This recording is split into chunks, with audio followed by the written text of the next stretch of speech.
Tout au long de la journée, des voix à gauche comme à droite ont dénoncé les propos tenus hier soir par Marine Le Pen, candidate à la présidence du Front National.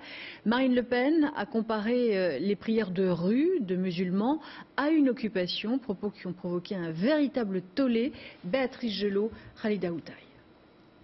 Jusqu'à présent, elle n'avait jamais dérapé. D'ailleurs, certains disent que Marine Le Pen, c'est son père sans les provocations verbales, ce qui la rend fréquentable aux yeux de nombreux politiques.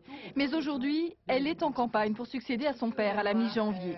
Et pour séduire les historiques du Front National qui jugent son discours trop lisse, elle vient de le radicaliser à Lyon, dans le fief de son adversaire Bruno Gollnisch. Ceux qui pratiquent les prières sur la voie publique se comportent comme des occupants. Aussitôt, c'est toute la classe politique qui condamne ces propos. À gauche comme à droite, on est unanime.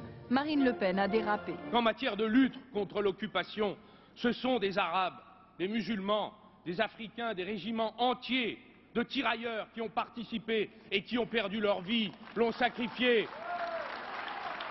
Cette déclaration est une injure à ceux qui, Arabes, Africains, musulmans ou non, sont morts pour la France. Ce n'est pas un changement de prénom à la tête du Front National qui changera quoi que ce soit à ce qu'est le Front National. Une impasse. Si le Front National avait quoi que ce soit d'intéressant à dire face aux problèmes des Français, ça se saurait. Ce n'était déjà pas le cas avec son père, ça sera certainement jamais le cas avec elle.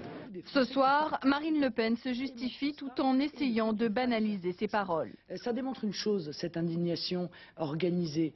C'est d'abord, ils ont peur de moi, parce que je monte dans les sondages. C'est ça la vraie raison.